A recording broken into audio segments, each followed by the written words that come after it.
सबको राम राम। राम राम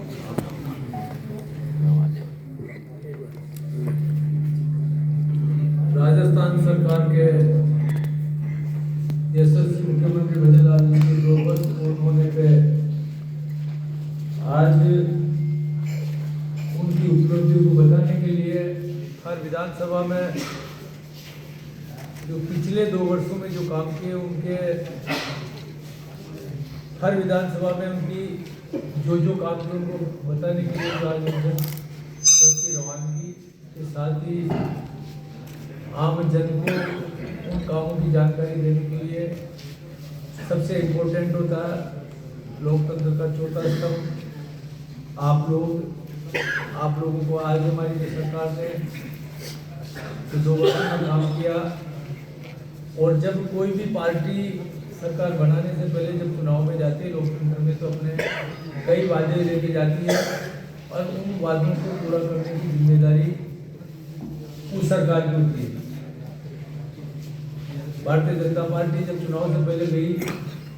तो हमने जो वादे किए थे आज उन वादों के अंदर हमने लगभग 70% से ज़्यादा जो हमने संकल्प पत्र जारी किया था उसको हमने पूरा किया। अभी हमारा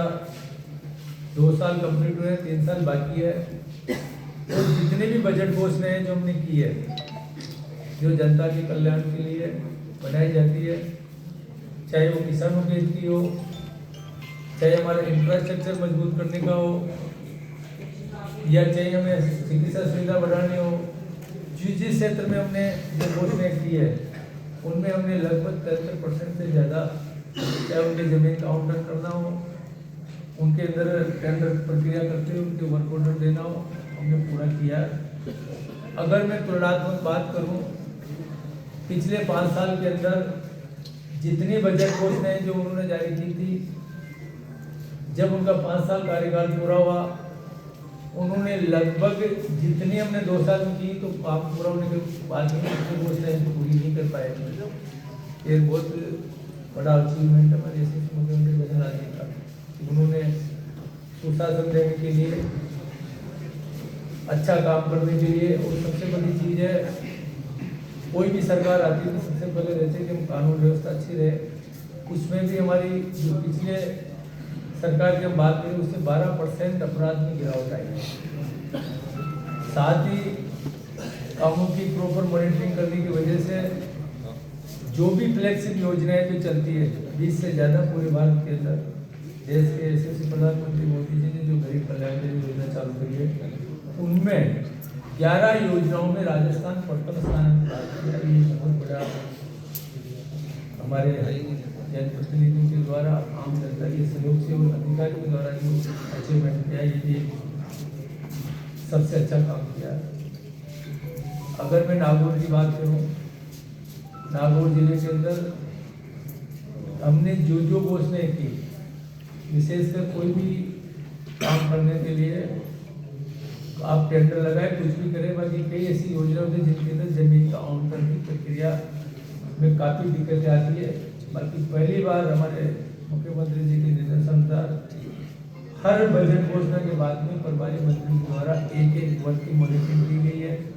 कोई जमीनों के आवंटन में कोई दिक्कत थी उसको सोल्यूशन किया गया है, चाहे राज्य स्तर पे हो, चाहे कलेक्टर कार्यालय में हो, संभाग कार्यालय में हो, बाकी हमने उसको निस्तारण करने का काम किया। आज जब मैंने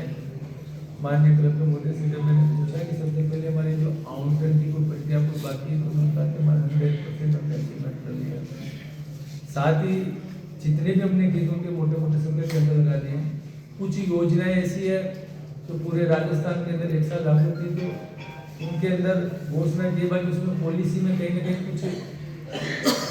बदलाव करना हो या उनके अंदर कोई एक्शन लेना, तो कुछ ऐसे घोषणाएं रहती थी पूरे राजस्थान के लेवल की, बाकी नागौर के लेवल पे अगर बात की तो पूरी की है। आप सब लोगों को लगता है कि कोई चीज़ हमने कुछ बोला हो नहीं हो या कोई दिक्कत आई तो आप पसंद कर सकते। सर आपने अभी कहा कि नागौर की जो घोषणाएं थी 2 साल पहले मुख्यमंत्री नागौर आए थे और उन्होंने भोजलाल में डाइट खोलने की घोषणा की, आज तक चालू नहीं। वह अगर उन्होंने घोषणा की है तो उसमें कोई रुकावट हुई होगी, बाकी ऐसा नहीं हो सकता है तो मैं पूछ के बता दूंगा कि ऐसी कोई चीज़ चारागाह का कोई एक्सटेंशन जिस जगह पे बनाना चाह रहे हैं तो चारागाह एक्सटेंशन के लिए कोई माउंटेन के लिए कोई हो सकता है उसकी जगह से कोई भी चारागाह को अगर परिवर्तन करने के लिए माननीय सुप्रीम कोर्ट का आदेश है कि उसको अब चेंज नहीं कर सकते तो उसको एवज में उतनी चारागाह दूसरी जगह से डिपार्टमेंट देनी पड़ती है तो जमीन आवंटन वहाँ बिल्डिंग के लिए पैसा लगे किराए में चलेगी जब तक जमीन आवंटन नहीं तो वहाँ कैसे बनाएंगे हमने घोषणा कर दी बजट भी हमारे पास पड़ा हुआ कि जब तक वो जमीन का आवंटन की कोई प्रक्रिया के तक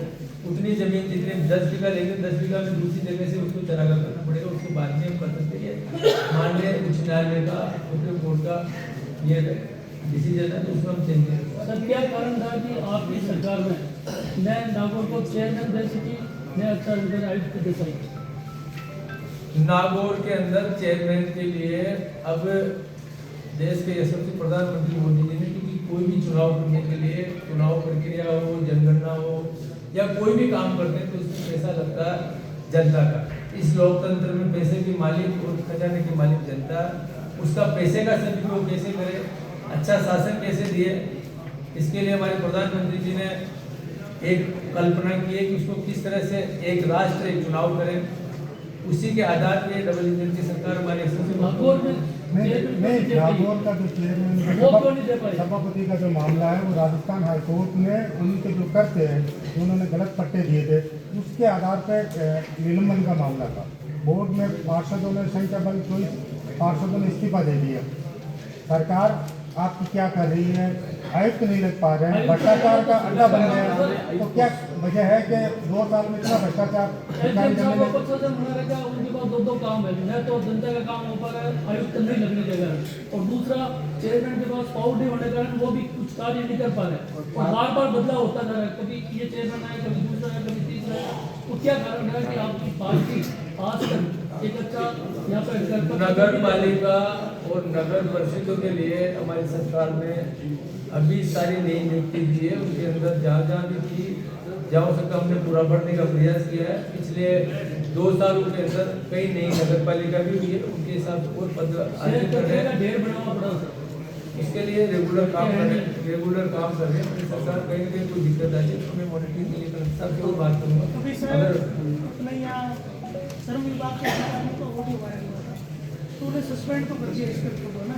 समाज में सबसे निचली खड़ी होती है मजबूत तो उनको भी कमीशन देकर योजनाओं का भुगतान तो सस्पेंड की कार्रवाई तो हुई लेकिन एक मैसेज है प्रॉपर देखो जब से हमारी सरकार आई है भ्रष्टाचार को हमने बहुत अंकुश लगाया है इसका आप लोगों ने उदाहरण देखा है कि जहाँ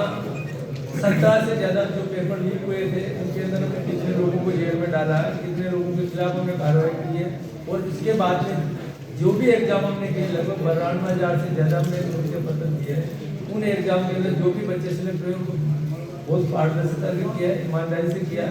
आज जब ये विशेषकर राजस्थान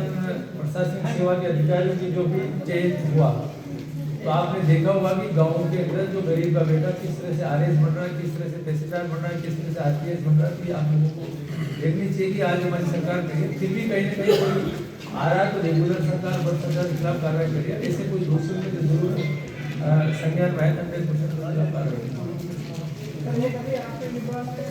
योजना की है कि गाँव में 155 पानी पहले कम भरना है देखो 55 लीटर पानी देने का काम देश के यशस्वी प्रधानमंत्री मोदी जी ने 15 अगस्त 2019 को जब हर घर में पानी देने के जल जीवन चालू किया उसमें देना हमारा 100% प्राथमिकता है। जहाँ पे 20 घर हो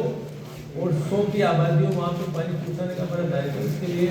जो पानी हम जो राजस्थान केनाल से जो कमी है पानी उसके लिए टेंडर करके हम कोशिश करेंगे मार्च अप्रैल तक वो पानी नहीं पंप करना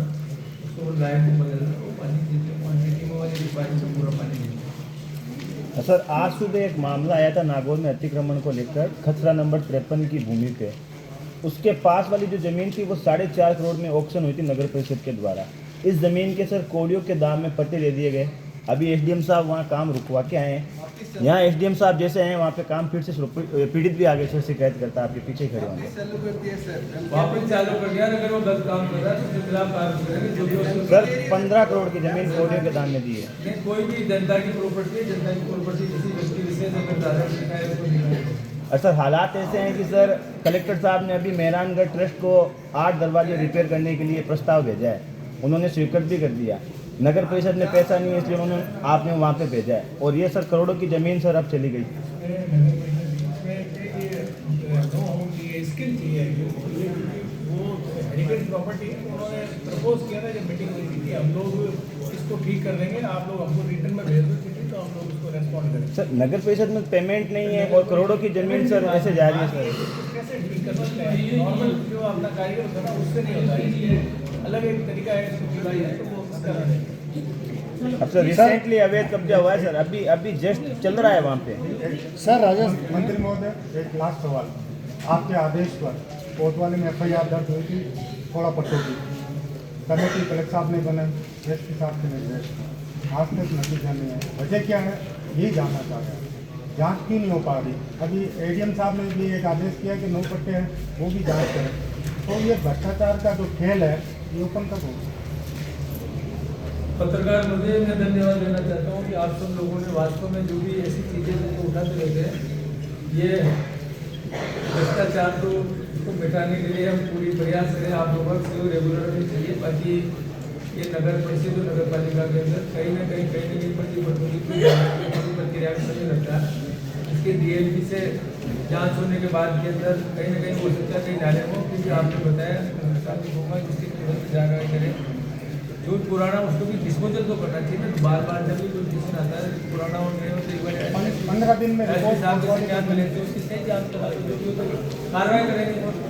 देखो हम चाहते हैं कि 0 टॉलरेंस भ्रष्टाचार रहे, कोई भी हम आपको 100% ठीक है। ठीक है।